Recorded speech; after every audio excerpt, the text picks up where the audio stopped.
Hi everyone, it's All from Sunshine English, and I want to help you in the process of learning English so that you can achieve all your goals. In this video, I'm going to talk about two confusing verbs, make and do.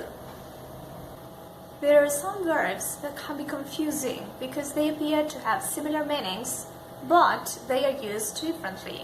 So today I'm going to clarify the use of make and do. Make often expresses the idea of creating, producing, or building. Let's have a look at examples.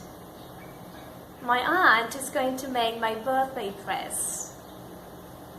I made a ricotta pie yesterday. That factory makes ice cream. Make can also express the idea of commanding. For instance, my mom made me eat vegetables when I was a child. And we use make to describe a process of change as well. For instance, this room has made a wonderful office for her. So it means that this room has become a wonderful office for her. He always makes me laugh.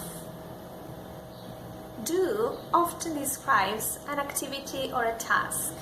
Let's see the examples. What are you going to do for New Year's Eve?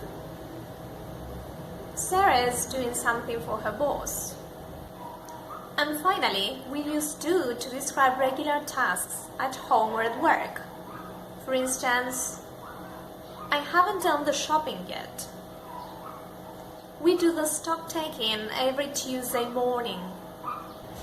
Well, I hope you found this video useful. You can subscribe to my channel so that you don't miss my future videos.